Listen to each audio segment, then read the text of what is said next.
दोस्तों नमस्कार। इस वीडियो के माध्यम से आप अवगत होंगे कि जनगणना 2027 के प्रथम चरण मकान सूचीकरण और द्वितीय चरण जनसंख्या गणना में कार्मिकों हेतु महत्वपूर्ण प्रश्नों सहित उनके उत्तर प्रस्तुत हैं, जिससे इस कार्य को आसानी से समझा जा सकता है। तो आइए शुरू करते हैं। प्रश्न है कि 2027 में होने वाली इस जनगणना की सबसे प्रमुख विशेषता क्या है। तो इसका उत्तर होगा कि डिजिटल मोड पर और पहली बार जाति गणना। अगला प्रश्न है, भारत में पहली नियमित जनगणना किस वर्ष शुरू हुई थी। तो इसका उत्तर है 1881 में। अगला प्रश्न है, इस जनगणना के प्रमुख दो चरण कौन कौन से हैं। इसका उत्तर है प्रथम मकान सूचीकरण और द्वितीय जनसंख्या गणना। अगला प्रश्न है, नज विज्ञान का मुख्य उद्देश्य क्या है। इसका उत्तर है कि कार्मिक द्वारा उत्तरदाता को बिना मजबूर किए सही व्यवहार करने के लिए प्रेरित करना। अगला प्रश्न है, सेवा भाव शपथ प्रगणक के किस पक्ष को मजबूत करती है। इसका उत्तर है पेशेवर पहचान और राष्ट्र सेवा के प्रति समर्पण को। अगला प्रश्न है, जनगणना प्रशिक्षण सामग्री कितनी भाषाओं में उपलब्ध कराई गई है। इसका उत्तर है कुल 16 भाषाओं में। अगला प्रश्न है, जनगणना 2027 का आदर्श वाक्य क्या है। यह एक महत्वपूर्ण प्रश्न भी है जो कि प्रतियोगी परीक्षाओं में भी पूछा जा सकता है। तो इसका उत्तर है जनगणना से जन कल्याण। अगला प्रश्न है, स्वतंत्रता के बाद यह भारत की कौन सी जनगणना है। इसका उत्तर है 8वीं। अगला प्रश्न है, कार्मिक द्वारा जनगणना डेटा संग्रहण हेतु किस पद्धति का उपयोग किया जाएगा। इसका उत्तर है स्वयं का मोबाइल डिवाइस यानी कि BYOD, bring your own device. अगला प्रश्न है, स्वगणना यानी सेल्फ एनुमरेशन में प्रगणक का दायित्व क्या होगा। इसका उत्तर है कि वह सेल्फ एन्यूमरेशन की ID का सत्यापन करेगा। अगला प्रश्न है, एक भवन में 3 अलग अलग स्वतंत्र रूप से प्रवेश द्वार हैं एवं उनका उपयोग अलग अलग होने पर जनगणना मकान कितने माने जाएंगे। इसका उत्तर है कुल 3। जनगणना मकान की पहचान हेतु सबसे अनिवार्य क्या है। इसका उत्तर है स्वतंत्र प्रवेश द्वार, यानी जितने स्वतंत्र प्रवेश द्वार हैं उतने ही जनगणना मकान होंगे। अगला प्रश्न है, यदि किसी मकान में दुकान और निवास दोनों को उपयोग हो रहा है तो उपयोग में क्या दर्ज होगा। उत्तर होगा आवास सह दुकान। अगला प्रश्न है, क्या रहने के लिए टेंट को भी जनगणना मकान माना जाएगा। इसका सही उत्तर है हाँ, लेकिन इसमें यदि छत और दीवारें हैं तो। अगला प्रश्न है, HLB यानी हाउस लिस्टिंग ब्लॉक सीमा पहचान हेतु नक्शे में क्या दिखाना महत्वपूर्ण है। जिसका उत्तर है महत्वपूर्ण लैंडमार्क जैसे कि स्कूल, मंदिर, अस्पताल, बैंक आदि, जिससे कि चिन्हांकन में आसानी हो। खाली मकान पाए जाने पर क्या दर्ज होगा। इसका उत्तर है मकान सूची में होगा लेकिन खाली ही दर्ज किया जाएगा। अगला प्रश्न है, जनगणना मकान का प्रवेश मार्ग कहाँ से होना चाहिए जिसे मकान संख्या में दर्ज किया जा सके। इसका उत्तर है सीधे सड़क से अथवा साझा बरामदे से अथवा सीढ़ी के संबंध से।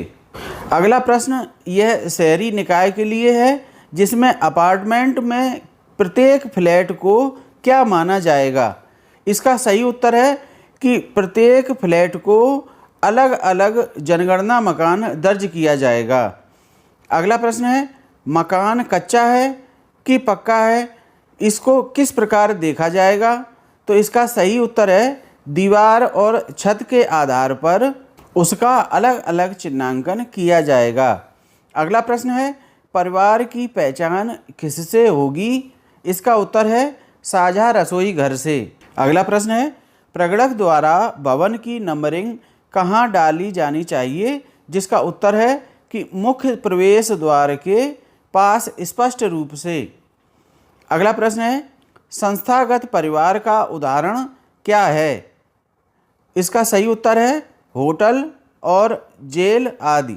अगला प्रश्न है, कतारबद्ध मकानों को कैसे गिनेंगे?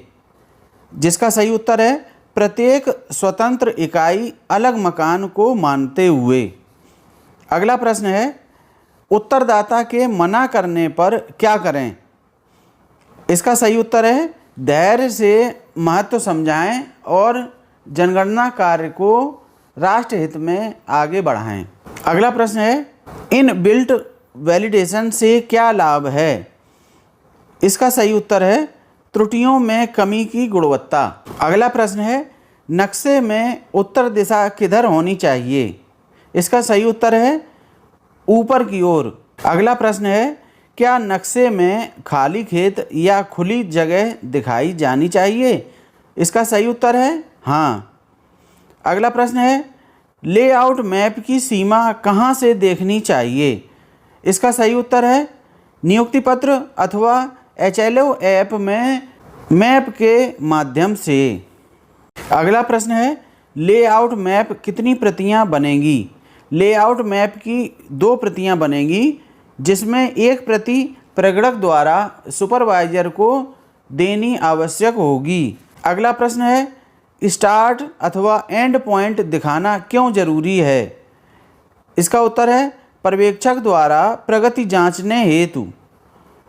अगला प्रश्न है, भवन संख्या के साथ लेआउट मैप पर क्या लिखना चाहिए? इसका सही उत्तर है जनगणना मकान की गिनती। अगला प्रश्न है, लेआउट मैप तैयार करने का नियम क्या है? इसका नियम संपूर्ण एरिया कवरेज को दर्शाना। लेआउट मैप पर हस्ताक्षर कब होने चाहिए? इसका सही उत्तर है सत्यापन और कार्य पूर्ण होने के बाद। यह सबसे महत्वपूर्ण प्रश्न है, जिसमें कि मकान की नंबरिंग किस दिशा में बढ़नी चाहिए? नॉर्थ वेस्ट उत्तर पश्चिम से, SE यानी साउथ ईस्ट दक्षिण पूर्व की ओर बढ़नी चाहिए। अगला प्रश्न है, भवन स्वामी द्वारा अनाज के प्रयोग में कौन कौन सा अनाज गिना जाएगा? सही उत्तर है कि चाहे वह खरीदा हुआ हो अथवा उगाया हुआ, दोनों को जोड़ा जाएगा। अगला प्रश्न है, एक होटल का एक भाग मालिक द्वारा निवास के रूप में उपयोग किया जाता है, इसे किस श्रेणी में वर्गीकृत किया जाएगा? इसका सही उत्तर है आवास सह होटल। अगला प्रश्न है, प्रकाश का कोई स्रोत कब चुना जाएगा? असाधारण स्थिति में, जब बिजली, मोमबत्ती, केरोसिन आदि का प्रयोग ना हो तब। अगला प्रश्न है, बिना औपचारिक कनेक्शन के छोटे सिलेंडर से LPG पर खाना बनाने को क्या माना जाएगा? इसका LPG प्रयोग ही माना जाएगा। अगला प्रश्न है, एक मकान की स्थिति ऐसी है कि उसमें बड़ी मरम्मत की आवश्यकता है और दीवारों में दरारें हैं, इसे किस कोड में रखा जाएगा? कोड नंबर 3 जर्जर। अगला प्रश्न है, इंटरनेट की आवश्यकता अथवा उपलब्धता में प्राथमिकता क्रम क्यों लागू किया जाता है? इसका सही उत्तर है उच्च तकनीक पहुंच दर्शाने के लिए। अगला प्रश्न है, एक कमरा जो दिन में दुकान के रूप में और रात में रहने के लिए उपयोग होता है, उसे उपलब्ध कमरों की संख्या क्या दर्ज होगी?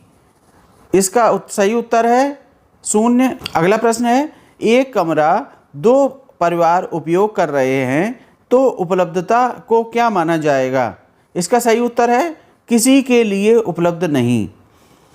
अगला प्रश्न है, मुखिया स्वयं को SC शेड्यूल कास्ट बताता है लेकिन धर्म ईसाई बताता है, क्या दर्ज होगा? अगला प्रश्न है, रेडियो और मोबाइल दोनों हों तो किसे प्राथमिकता दी जाएगी? इसका सही उत्तर है पारंपरिक रेडियो को। अगला प्रश्न है, HLB पूर्ण मार्क करने की अनुमति कब मिलेगी? इसका सही उत्तर है जब कोई अपूर्ण रिकॉर्ड न हो और संख्या मेल खाती हो। अगला प्रश्न है, विवाहित दंपतियों की संख्या अधिकतम कितनी हो सकती है? इसका सही उत्तर है कुल संख्या 1 से कम। अगला प्रश्न है, आवास सह अन्य उपयोग और बंद होने पर परिवार संख्या क्या दर्ज होगी? इसका सही उत्तर है कोई संख्या आवंटित नहीं होगी। एक संस्थागत परिवार जैसे छात्रावास की गणना की जा रही है। ऐप में परिवार संख्या क्या दर्ज होगी? इसका सही उत्तर है 999। अगला प्रश्न है कि श्याम एक ऐसे घर में गणना कर रहा है जहां परिवार का एक सदस्य कार्य के कारण बाहर गया है लेकिन वह नियमित निवासी है। क्या उसे कुल व्यक्तियों की संख्या में शामिल किया जाएगा? इसका सही उत्तर है हाँ, क्योंकि वह नियमित निवासी है। अगला प्रश्न है, मकान उपयोग विद्यालय अथवा कॉलेज चुनने पर क्या होगा?